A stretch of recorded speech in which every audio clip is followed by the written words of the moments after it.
انسان میں جو ایک جنسی طلب ہے، اس میں جو ایک شہوت کا مادہ ہے، انسان نے خام خواہ اپنے اوپر قدغنیں عائد کر لی ہیں، اور صحیح اور غلط اور جائز اور ناجائز، ماں بیٹی بیوی میں خام خواہ کی ایک تفریق ہے جو انسان نے قائم کر لی ہے۔ یہ تمام تفریقیں غیر فطری ہیں، اس لیے کہ حیوانات میں ہم یہ دیکھتے ہیں کہ ایسی کوئی تفریق موجود نہیں ہے، بلکہ یہ کہ جیسے پیاس لگے کسی انسان کو تو پانی جہاں سے مل جائے، یا یہ کہ اگر بھوک لگتی ہے تو جہاں سے بھی اس کی انسان تشفی کر لے، اسی طور سے یہ بھی ایک انسان کی طبعی خواہش ہے، جیسے وہ ابھرے ویسے ہی اس کو جس طور سے بھی موقع ملے اس کی تسکین حاصل کر لینی چاہیے۔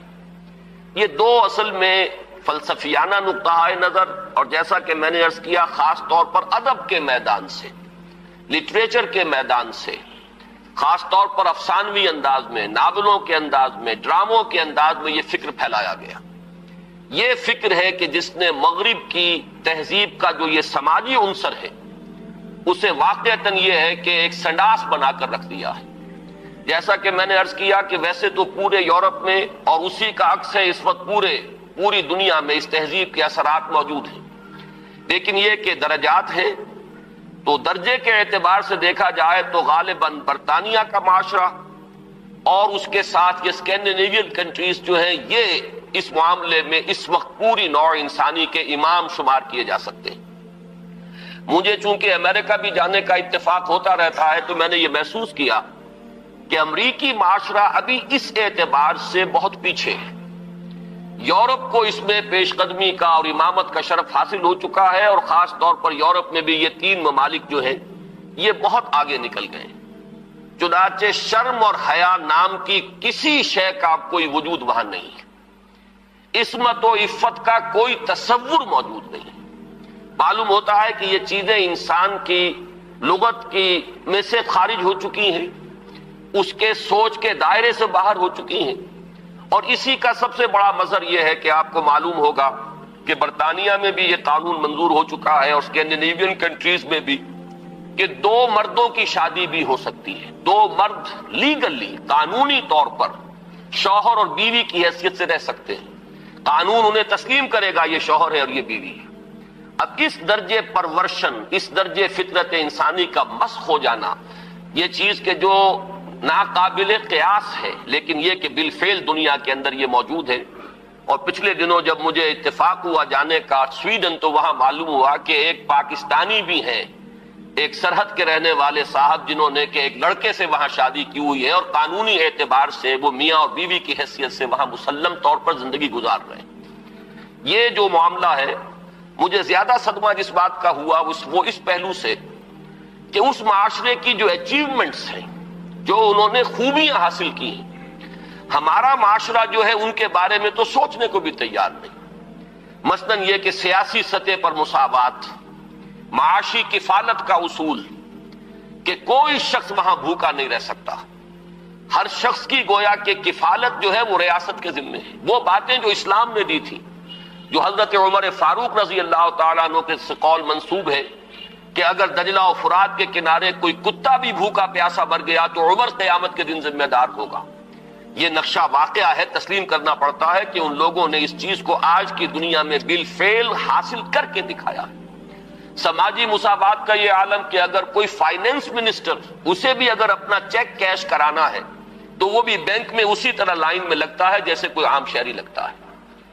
یہ سماجی مساوات کہ غریب سے غریب آدمی بھی وہاں پر جو بھی ہے، چاہے وہ ویلفیئر پر زندگی گزار رہا ہو، وہ خود معذور ہو چکا ہو، اور صرف اسے حکومت کی طرف سے جو ہے سہولتیں حاصل ہو، لیکن اس کا بچہ بھی اگر بیمار ہوگا تو اسے وہی علاج میسر آئے گا جو وہاں کسی کروڑ پتی کے بچے کو علاج میسر آئے گا، اور اس کے بچے کو بھی وہی تعلیم ملے گی جو کسی منسٹر کے بچے کو تعلیم حاصل ہو سکے۔ یہ چیزیں جو ان کے ہاں اچھی ہیں فی الواقع، جو اصلاً تو ہماری تھی، لیکن یہ ہے کہ اس وقت اگر ہمیں وہاں پر یہ چیزیں نظر آتی ہیں تو مجھے تو وہی احساس ہوا تھا کہ کتابیں اپنے آبا کی یہ موتی علم و حکمت کے جو دیکھیں، ان کو یورپ میں تو دل ہوتا ہے سی پارا، چیزیں ہماری تھیں لیکن یہ انہوں نے کر کے دکھائیں۔ بدقسمتی ہماری یہ ہے کہ ان چیزوں کے بارے میں تو ابھی ہمارے ہاں کوئی سوچ نہیں، ادھر پیش قدمی کا کوئی امکان نہیں۔ ہم سینکڑوں کوس دور ہیں اس سے کہ اس قسم کے کوئی ہم معاشرتی ارتقاء جو ہے اس کے بارے میں سوچ بھی سکیں. لیکن جو ان کی گندگی ہے جس نے کہ ان کو تباہ کر کے رکھ دیا ہے، خاندانی نظام ٹوٹ پھوٹ کر رہ گیا ہے. جیسا کہ میں نے عرض کیا کہ شرم اور حیا جو ہے وہ ان کی لغت سے خارج ہو چکے ہیں، عصمت و عفت کے الفاظ بے معنی ہو چکے ہیں. یہ وہ گندگیاں ہیں کہ جن کو اپنے اس معاشرے کے اندر لانے کے لیے ہمارے ہاں ایک طبقہ ہے کہ جو پورے طور پر فعال ہے، اگرچہ عددی اعتبار سے اس کی کوئی حیثیت نہیں، وہ ایک بہت ہی حقیر اقلیت ہے، لیکن معنوی حیثیت ہے. اخبارات میں ان کے مضامین چھپتے ہیں، وہ دانشور شمار ہوتے ہیں، سرکاری حلقے جو ہیں وہ ان کو سپورٹ کرتے ہیں، ذرائع ابلاغ جو ہے ان تک ان کی رسائی ہے. لہذا اس معاشرے میں تیزی کے ساتھ یہ چیزیں جو ہیں وہ سرایت کرتی چلی جا رہی ہیں. بہرحال اس تمہید کے بعد اصلاً مجھے جس موضوع پر گفتگو کرنی ہے میں اس کی طرف آ رہا ہوں. میں جہاں تک پردہ اور زنا کے استئصال کے لیے جو دوسری تدابیر اسلام نے اختیار کی ہیں، جہاں تک اس کا تعلق ہے اس پر انشاءاللہ علیحدہ کسی موقع پر تقریر کروں گا. آج کے لیے میں نے طے کیا ہے کہ صرف اس مسئلے کو اچھی طرح ہم تھریش کریں، دیکھیں کہ واقعتاً نظریہ مساوات مرد و زن اس میں کوئی حصہ درست ہے یا نہیں ہے، تو کون سا ہے. ہمارے سامنے کسوٹی اور معیار جو ہے وہ اللہ کی کتاب ہے اور اس کے رسول صلی اللہ علیہ وسلم کی سنت ہے. ہمیں ان دونوں چیزوں کے حوالے سے دیکھنا ہے کہ اس نظریے میں صداقت کا ایلیمنٹ کتنا ہے اور دھوکہ اور فریب کا حصہ کتنا ہے. میں سب سے پہلے تو یہ عرض کروں گا کہ اسلام بھی دو سطحوں پر عورتوں اور مردوں کے درمیان کامل مساوات کا قائل ہے، لیکن ایک تیسری سطح وہ ہے کہ جس پر وہ ایک فرق کرتا ہے، درجہ بندی کرتا ہے. ان دونوں کو علیحدہ علیحدہ سمجھ لینا چاہیے. پہلی سطح جس پر کہ اسلام عورت اور مرد کے درمیان کامل مساوات کا قائل ہے وہ شرف انسانیت ہے. مرد بھی انسان ہے، عورت بھی انسان ہے. جو شرف انسانیت ہے اس میں مرد اور عورت برابر کے شریک ہیں. اگر کسی کے ذہن میں یہ تصور ہے کہ عورت کا وجود ایک گھٹیا وجود ہے، عورت ایک کمتر وجود کی حامل ہے، تو یہ خالص غیر قرآنی اور غیر اسلامی نقطہ نظر ہے. بدقسمتی سے بعض دوسرے معاشروں کے اثرات ہمارے ذہنوں میں بھی آ گئے ہیں. خود عیسائی معاشرے کا بنیادی تصور یہ تھا کہ عورت ہے ہی گناہ کی گٹھڑی، مجسم برائی. یہ ایو سے ایول کا لفظ بنا ہے. حضرت حوا کے لیے ان کے ہاں لفظ ایو ہے، اور ایو سے ایول ہے. ایول برائی کو کہتے ہیں، یعنی یہ کہ عورت کا تو سارا وجود ہی سرتاسر برائی ہے. یہ چیزیں کچھ مختلف ذرائع سے ہمارے ذہنوں میں بھی آئی ہیں. پھر یہ کہ یہ معاشرہ جو ہے ہمارا جو پس منظر ہے تاریخی ہندو معاشرہ، اس میں بھی عورت کے گھٹیا ہونے کا تصور موجود ہے. تو سب سے پہلے یہ کہ ہمیں اپنے قلوب کا، اذہان کا جائزہ لے لینا چاہیے کہ اگر اس طرح کا کوئی جرثومہ ہمارے فکر میں ہے تو یہ خالص غیر قرآنی، غیر اسلامی ہے. شرف آدمیت جس کا نام ہے اس میں عورت اور مرد برابر اور مساوی طور پر شریک ہیں. میں نے اس کے ضمن میں آپ کے سامنے ایک تو آیہ مبارکہ پڑھی ہے سورہ نساء کی. آپ کو معلوم ہے کہ معاشرتی مسائل پر قرآن مجید کی جامع ترین سورت سورہ نساء ہے. اس کا آغاز ہی اس سے ہوتا ہے کہ یا ایھا الناس، اے لوگو، اتقوا ربکم الذی خلقکم من نفس واحدۃ وخلق منها زوجها وبث منہما رجالا کثیرا ونساء. اے لوگو، اپنے اس رب کا تقوی اختیار کرو جس نے تمہیں ایک انسانی جان سے پیدا کیا، اسی سے اس کا جوڑا بنایا، اور ان دونوں سے کثیر تعداد میں مردوں اور عورتوں کو زمین میں پھیلا دیا. گویا کہ پوری نوع انسانی ایک انسانی جوڑے کی نسل ہے. آدم اور حوا علیہ السلام انہی کی اولاد ہیں تمام انسان.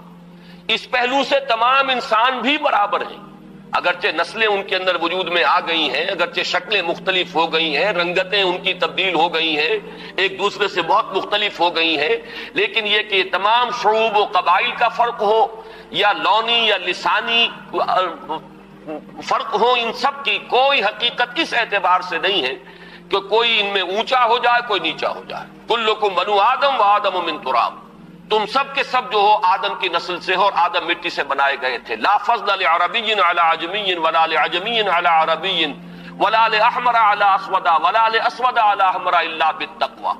یہ معاملہ جہاں عربی اور عجمی اور کالے اور گورے کے مابین ہے، وہیں مرد اور عورت کے مابین بھی. ایک ہی انسانی نسل. اور آج بھی آپ دیکھیے آدم و حوا سے آگے گزر کر آخر ایک ہی ماں باپ کی اولاد میں بیٹے بھی ہوتے ہیں، بیٹیاں بھی ہوتی ہیں. ایک ہی باپ کے نطفے سے بیٹا بھی ہے اور بیٹی بھی ہے.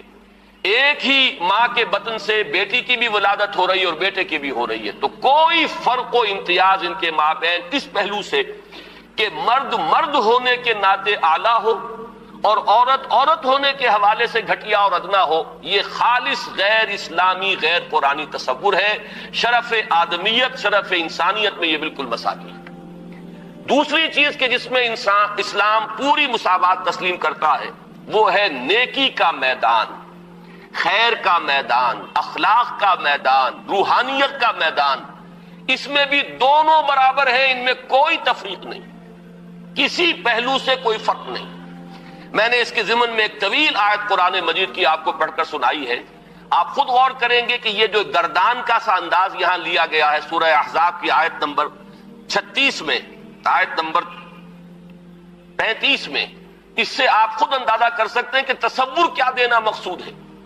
ان المسلمین والمسلمات، بے شک مسلمان مرد مسلمان عورتیں، والمومنین والمومنات، مومن مرد مومن عورتیں، والقانتین والقانتات، فرما بردار مرد فرما بردار عورتیں، والصادقین والصادقات، راست باز مرد راست باز عورتیں، والصابرین والصابرات، صبر کرنے والے مرد اور صبر کرنے والی عورتیں، والخاشعین والخاشعات، اللہ سے خشوع کا تعلق رکھنے والے، اللہ کے سامنے جھکنے والے مرد اور جھکنے والی عورتیں، والمتصدقین والمتصدقات، اور صدقہ دینے والے مرد اور صدقہ دینے والی عورتیں، والصائمین والصائمات، اور روزہ رکھنے والے مرد اور روزہ رکھنے والی عورتیں، والحافظین فروجہم والحافظات، اور اپنی شرمگاہوں کی حفاظت کرنے والے مرد اور اپنی شرمگاہوں کی حفاظت کرنے والی عورتیں، والذاکرین اللہ کثیرا والذاکرات، اور اللہ کا ذکر کثرت سے کرنے والے مرد اور اللہ کا ذکر کثرت سے کرنے والی عورتیں.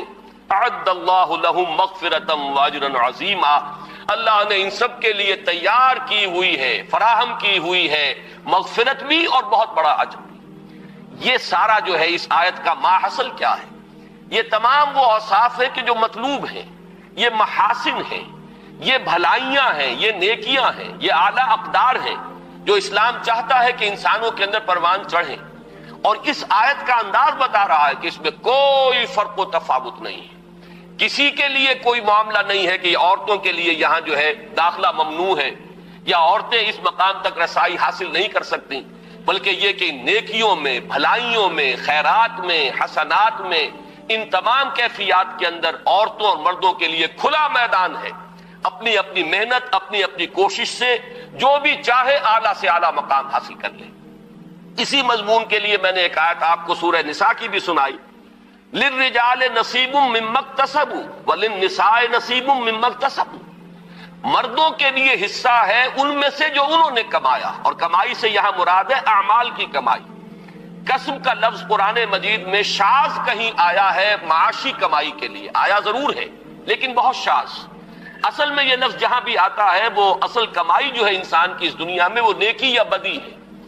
یہ جو معاش کی محنت ہے اور آپ اپنے لیے کوئی رزق فراہم کرتے ہیں، کوئی اپنی زندگی کے سلسلے کو برقرار رکھنے کے لیے ضروریات زندگی فراہم کرتے ہیں، یہ چیز تو ایک دنیا کی زندگی کی برتنے کی چیز ہے، یہ کوئی پائیدار شے نہیں ہے. اصل میں جو کچھ ہم کماتے ہیں وہ یا نیکی ہے یا بدی ہے، یا خیر ہے یا شر ہے. ہم نے اپنی توانائیوں کا جو اصل حاصل جو ہے اس دنیا میں حاصل کیا وہ یا خیر ہے اور یا شر ہے. تو اصل میں قرآن مجید میں کسب کا لفظ آتا ہے اعمال کے لیے کہ